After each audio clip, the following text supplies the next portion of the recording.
Hi everyone!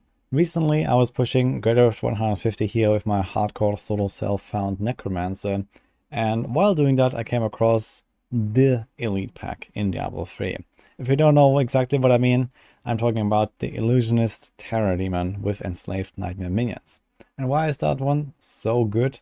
Well, it's because those minions spawn extra minions, and those illusions can spawn more and more monsters for you.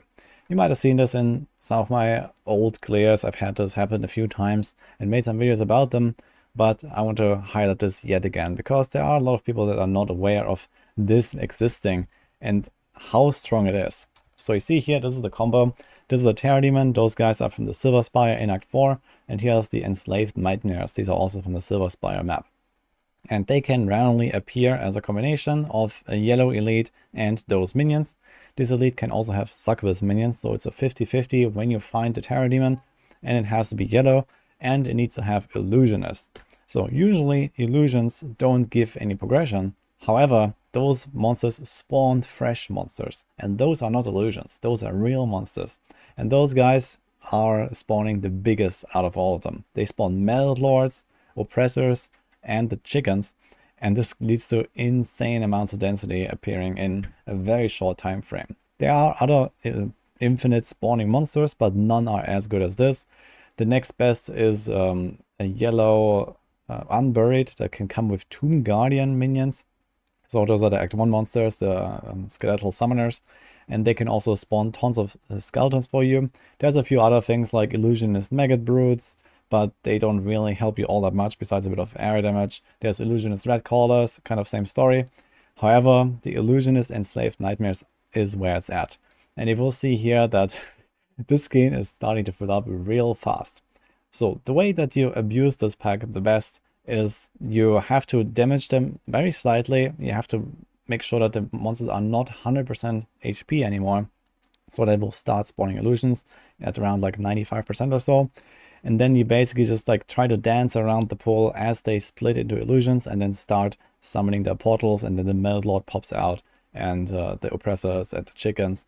And this essentially spawns 100% progression in the matter of around 7 minutes or so. So if you constantly trigger those illusions on cooldown, it has like a 20 or 30 seconds cooldown. Then they will, they come out, and if you don't CC them or you don't kill those illusions, they are relatively squishy, then you get that progression. In my case here, I was playing a Nova Necromancer, which is a fairly tanky build. However, it's not the best, and you also have to stand still and channel. So it's actually quite tough for me to stand in there and just like deal damage. But with other builds, especially when a range build, for example, if you're playing, let's say, a multi-shot Demon Hunter, you can just like dance around the pole, shoot into the pole, and make sure that you trigger those illusions. You only trigger illusions when you hit the enemy, but you also have to make sure you don't accidentally kill the illusions or even the minions themselves. That can happen, and actually happened to me here in this run as well. So I wasn't actually getting a full 100% progression here because those minions here, you see here is one on the side on the left. Yeah, I slowly kill them and I didn't really pay attention to their HP. So this is one of the main downsides of this. However, if you do this right, and if you don't accidentally kill those illusions and the minions all the time, then you see you're gonna get rewarded with a lot of progression. And a lot of people ask me, like, how feasible is a greater of 150 this season? Well, not a big problem for a Necromancer and a Wizard, then somewhat doable on the Barb, because Raker is really powerful. And then there's 4 other classes that are very likely not strong enough for greater of 150 right now without an extra season theme helping us out. Their best builds probably cap out at around 145 or so, plus minus, so it will be pretty tough for them without this pack. However, the Illusionist Enslaved Nightmare is so powerful that probably every single class is going to have a 150 clear using this strategy. So this is also why I wanted to highlight it. Now you may be wondering, how realistic is it to do this? Well, number one, it is extremely difficult to actually play this properly. As I just told you, I actually also messed this up, but I was still able to finish the rift because I had a really good rift here, and I didn't need 100% progression just from the pack. I just found this as I was going through a good floor, and I got like, I don't know, maybe 50% out of it, and then the rest just came from the natural progression I made, so that was fine. However, it is also very dangerous. These guys are no joke. Those enslaved nightmares hit like a truck themselves. You have the melted lords that slam you, and on top of this you constantly get debuffed with minus damage done, with less armor, less resistances, and the Terror Demon can also debuff you with less healing. So basically your character is only like 50% functional at all times, and it's really a struggle to survive this. So if you try to go in there with a build that is not optimized for the strategy, then you're gonna have a really bad time. Even here as my Dragul Nova Necro, one of the tankier builds out there for solo pushing, it was really tough to survive this. I was poking my G-Dev like 2 or 3 times, and eventually I still just danced around the pool a little bit, not really trying to go in there. However, the progression and the area damage value that you get in this pull is ridiculous, especially in Season 29 with the 200% area damage you get from the utility Paragon tab now. Like, you're gonna destroy this pull really fast because they just stack up so tightly, especially if you find these guys in like a pretty tiny corner, then like all these guys kind of overlap the hitboxes, and you can just decimate those Metal Lords and get tons of progression by jumping in there, if you can survive it, which is the hard part, really.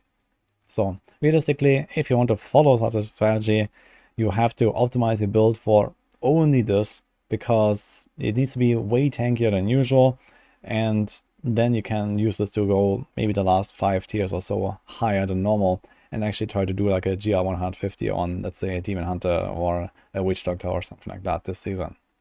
Outside of that, probably not really happening. And on the other hand, this is also a very rare pack. It can easily take you 10 hours plus of fishing and running through Greater Rifts and trying to find this pack. In fact, this is the only Terror Demon Illusionist that I remember seeing in Season 29 so far. And funny enough, it happened on a Greater 150 push for me. But those guys are pretty rare. I don't know exactly, but it's probably like one in a few thousand elite packs that is exactly this combination of a Terror Demon with Enslaved Nightmare minions with Illusionist affix. But if you get it, it's the absolute jackpot. I just want to explain this here, maybe for some of you guys that are looking forward to using Season 29 and the opportunity that you have with the Paragon cap to push as high as possible and try to reach like the top ranks. You have to be aware of this strategy of the Illusionist Terror Demons, because those are going to be the highest clears at the end of the season. Personally, I kind of like it's a thing because it's funny to find them. It's, you know, it can be like a crazy clear when you get them. On the other hand, I guess in the Season 29 with the leaderboards being somewhat more even out, it's also a bit of a bad thing, I guess, that this exists, because it just like unnaturally boosts a few builds higher than it should be. But we'll see if all of the classes are actually going to do the 150 using this strategy by the end of the season. My guess is yes. And that's also it for this video already. Hope you enjoyed this, and I wish you good luck with the rest of Season 29 and your pushes. Personally, I had a blast so far, and I'm going to upload some more videos, so stay tuned for those. And I'll see you guys next time.